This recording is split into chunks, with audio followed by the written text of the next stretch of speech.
Times news channel देख रहे आप सभी दर्शकों का बहुत बहुत स्वागत है। मैं हूं रमनदीप कौर। इस वक्त की बड़ी खबर आ रही है प्रयागराज से। क्या है पूरा मामला, देखने के लिए बने रहिए हमारे साथ। अहमद साहब की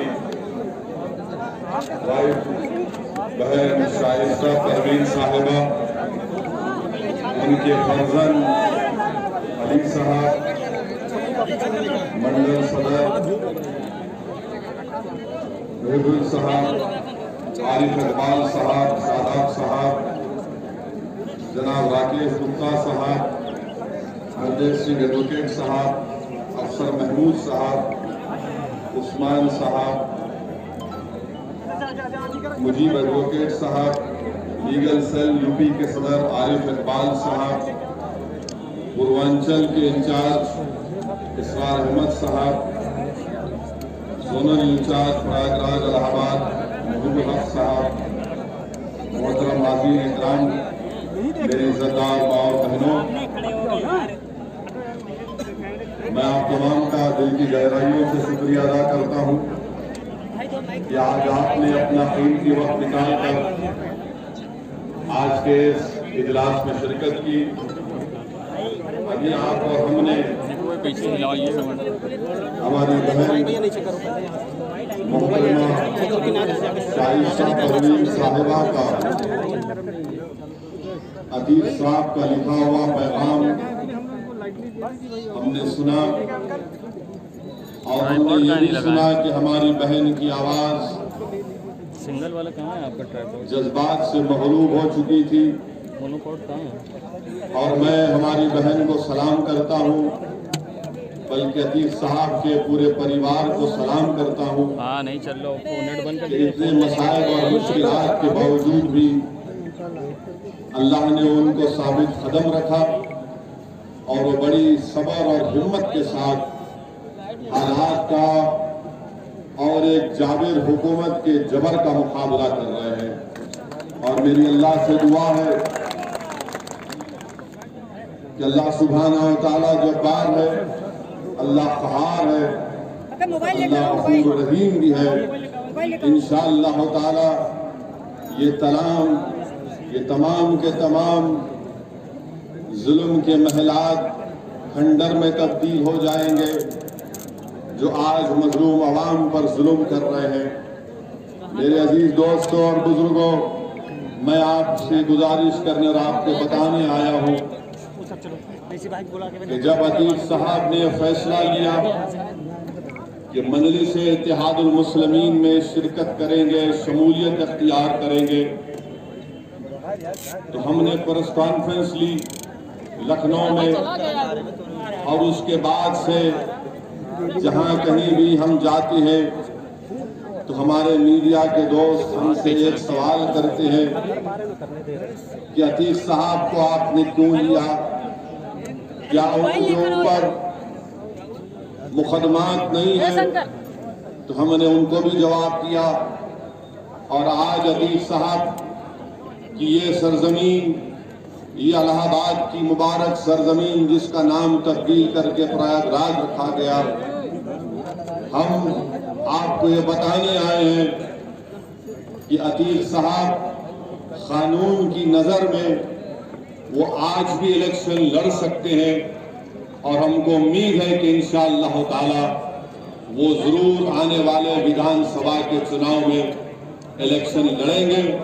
और आप तमाम अपनी दुआओं से और अपने वोट से उनको कामयाब और कामरान करके उत्तर प्रदेश की विधानसभा में बहैसियत विधायक उनको भिजा देंगे। मेरे अजीज दोस्तों और बुजुर्गों,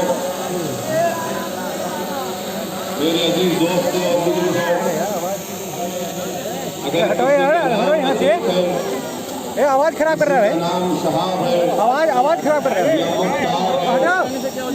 तो फौरन सवालात की बौछार शुरू हो जाती है। मगर यही उत्तर प्रदेश में मौजूदा योगी सरकार आवाज खराब कर रहा है यार, आवाज नहीं हो विधायक हैं जिन पर भी मुकदमात चल रहे हैं। बीजेपी के ऐसे कई सांसद हैं जिन पर भी मुकदमात चल रहे हैं। और भारत की आजाद 75 साल तारीख में बदतरीन फसाद उत्तर प्रदेश की सरजमीन पर हुआ। मुजफ्फरनगर के फसादात के बाद आज आप देखते हैं कि योगी सरकार ने बीजेपी के विधायक और बीजेपी के नेताओं के ऊपर से मुकदमात को वापस ले लिए। इस पर मीडिया में कोई गुफ्तगू नहीं की जाती, बल्कि खुद योगी आदित्यनाथ ने बहैसियत मुख्यमंत्री ने अपने ऊपर एक केस को विड्रॉ कर लिया और दूसरे केस को चलाने की इजाजत नहीं दी। बीजेपी की एक सांसद है मध्य प्रदेश से, उन्होंने बड़ा अनाप शनाप कहा उस हेमंत करकरे के बारे में जिसने पाकिस्तान से आए हुए टेररिस्ट आतंकवादी दहशतगर्दों से मुकाबला करते हुए मुंबई की सरजमीन पर अपनी जान की अजीम कुर्बानी दी। उसके ताल्लुक से बीजेपी की वो सांसद बददुआ देती है हेमंत करकरे को।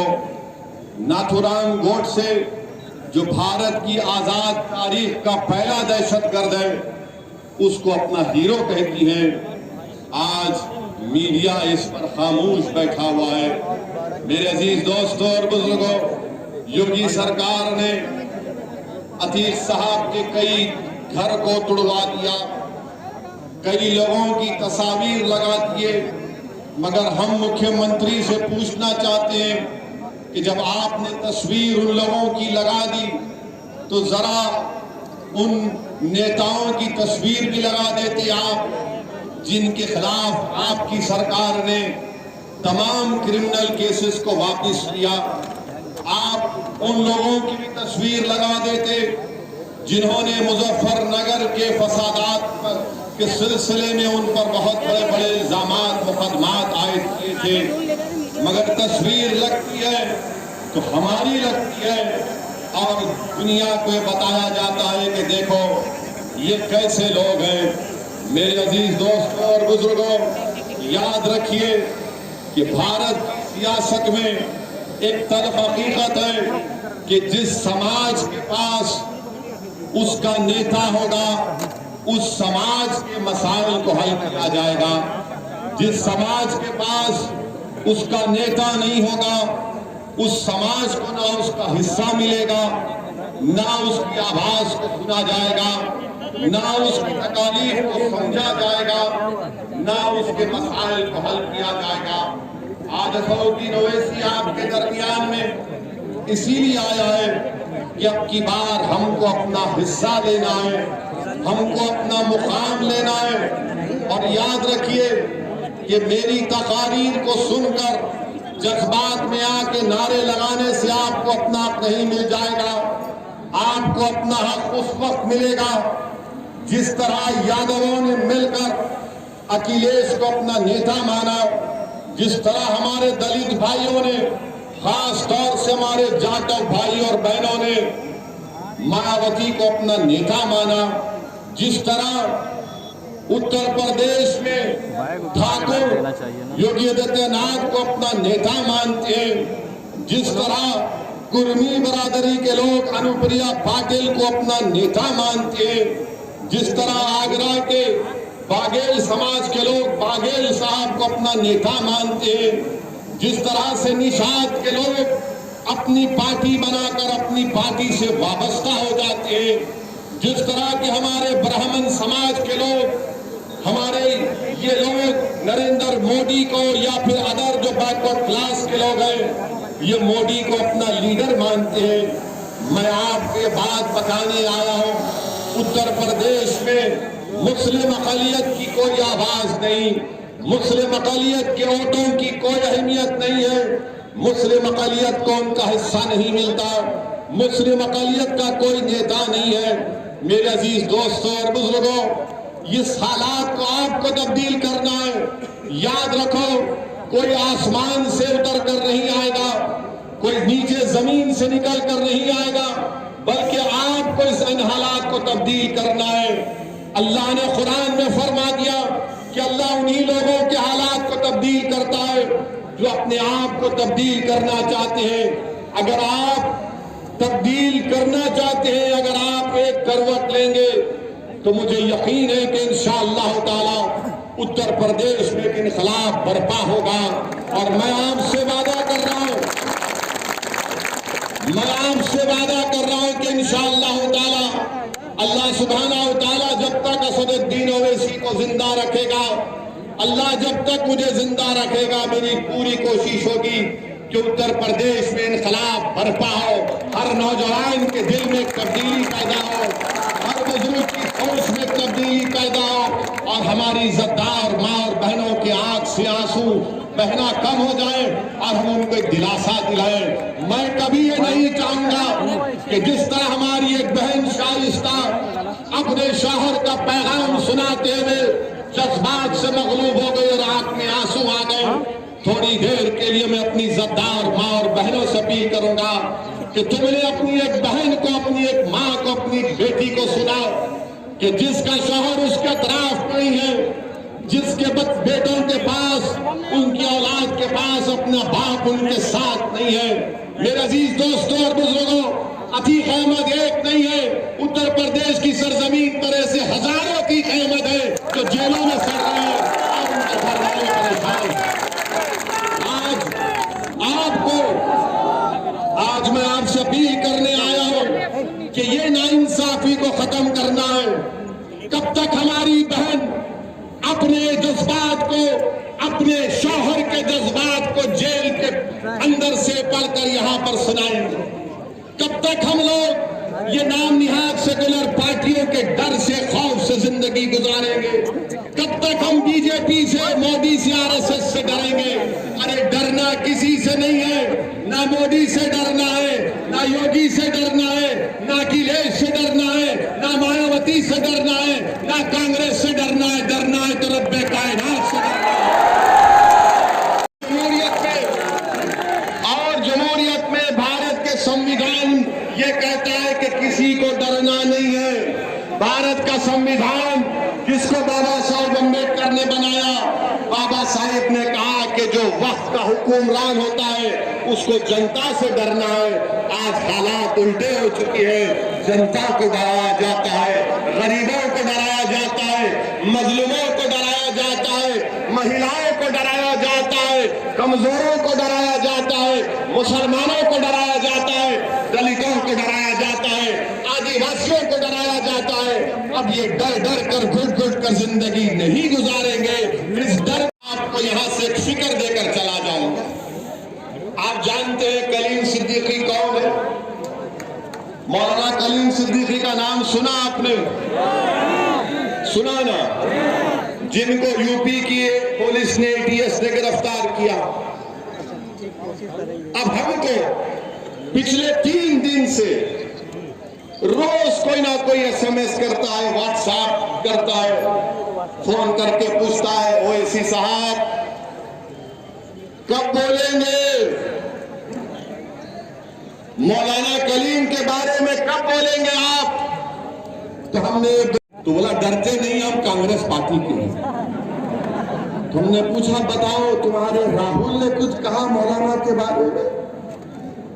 तो बोले वो क्यों बोलेंगे? बोला क्यों नहीं बोलेंगे? बोले आप है ना। मतलब फिर वो तुम्हारे वोट के हकदार और मैं सिर्फ बोलने के लिए?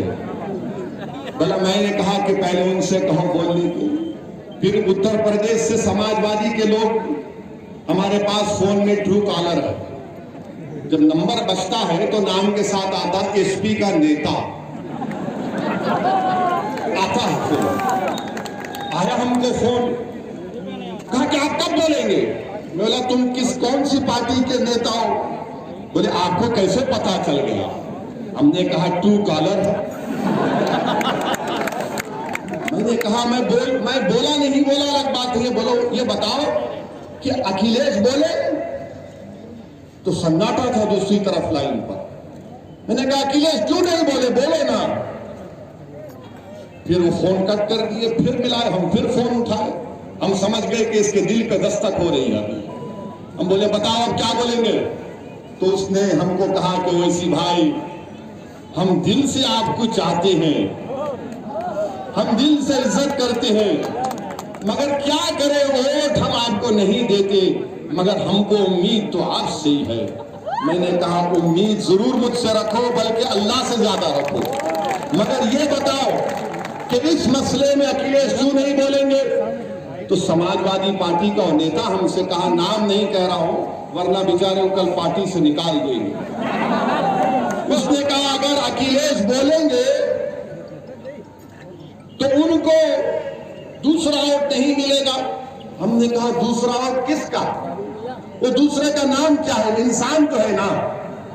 बोले आप समझ जाइए ना, हम फोन पे क्या कहें। बोला बताओ क्यों नहीं? बोले नहीं बोल सकते।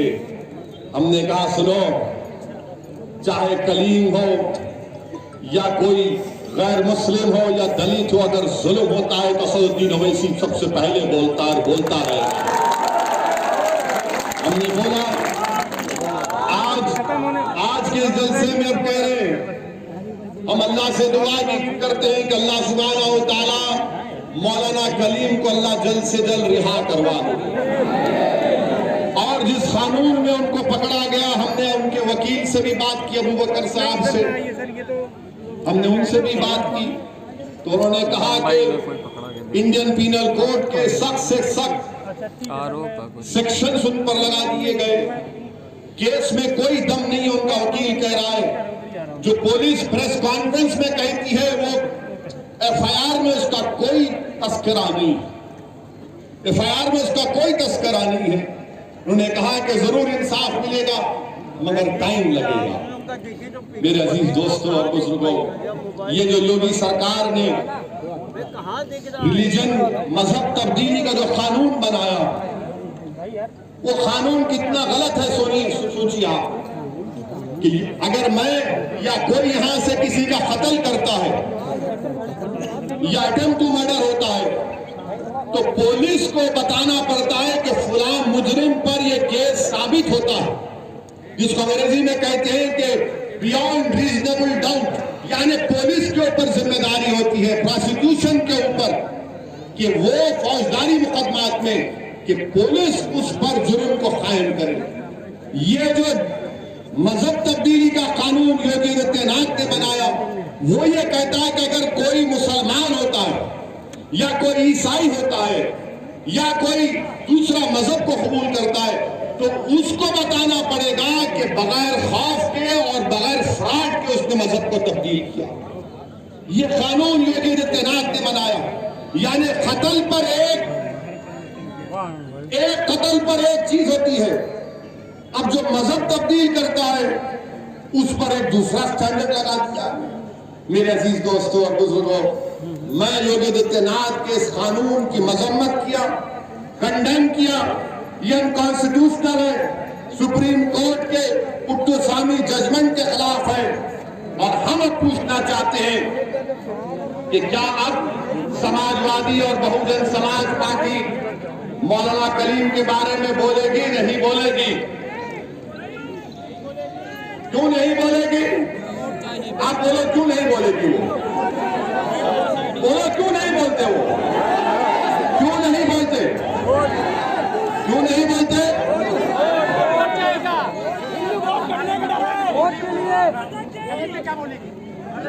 क्यों नहीं बोलते?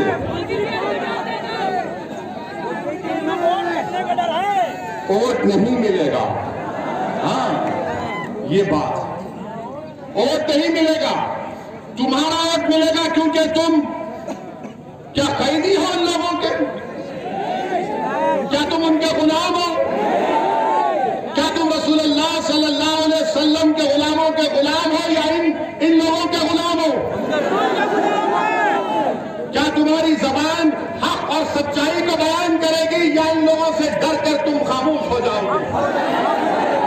अगर जिंदा है तो जिंदगी का सबूत दो, अगर गूंगे बन गए तो फिर कोई कुछ नहीं कर सकता। अल्लाह ने हमारे तुम्हारे मुंह में जबान दी है, बोलो, चीख कर बोलो, पुकार कर बोलो कि नाइंसाफी है, नाइंसाफी है। हम नाइंसाफी को नाइंसाफी कहेंगे, चाहे नाइंसाफी मुसलमान से हो, हिंदू से हो, दलित से हो या बच्चा से हो।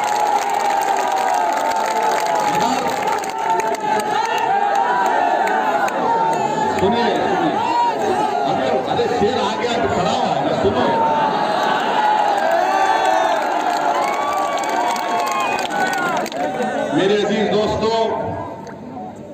मौलाना कलीम के मामले में खामोश बैठे। और हम जब बोलते हैं तो देखो ये बोला इसकी वजह से बीजेपी को फायदा हुआ। अब बोलो ये मसले में बीजेपी को फायदा हो रहा है या सच्चाई को बयान किया जा रहा है? जोर से बोलो ताकि आवाज जाए लखनऊ तक। तुम्हारी आवाजों में दम नहीं। हमने सच कहा या झूठ कहा? अगर सच कहा तो नारा लगा हमारे साथ, नारे तकबीर, नारे तकबीर, अहमद, मुझसे इत्तेहादुल मुस्लिमीन। ये ना जो साथ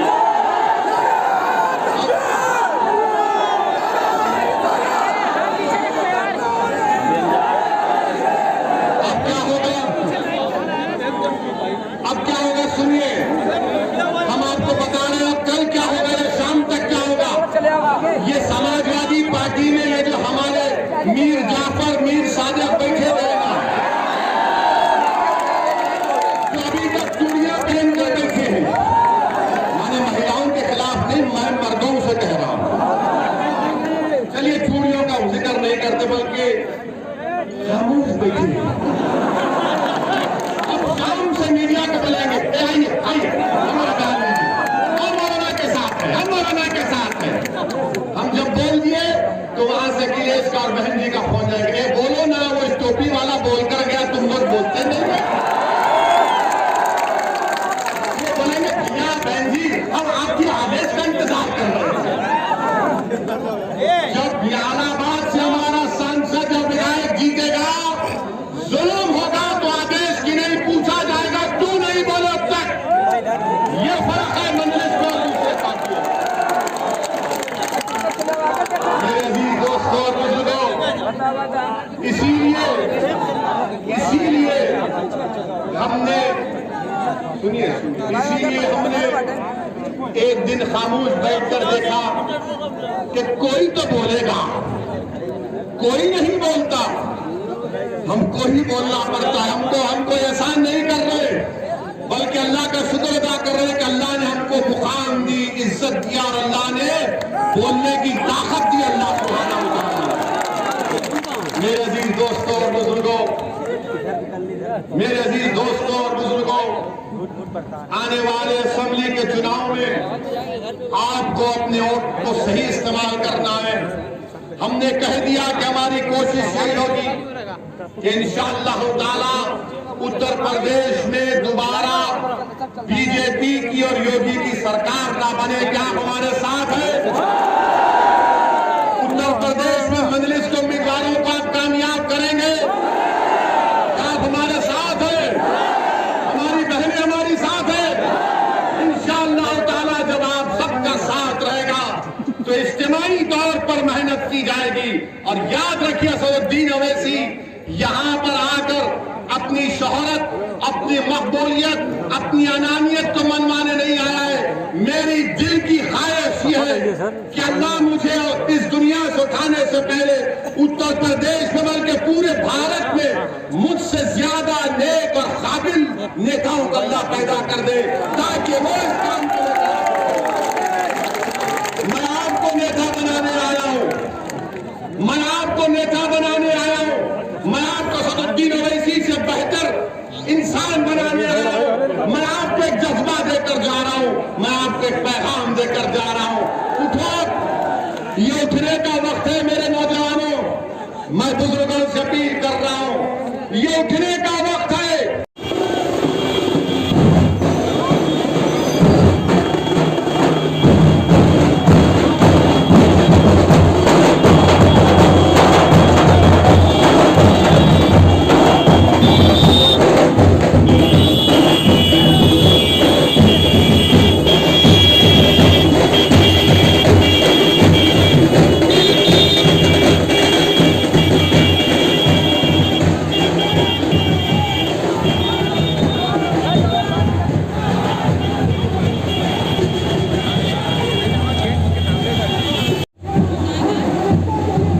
देश दुनिया की खबरों के लिए world media times news channel को सब्सक्राइब करें।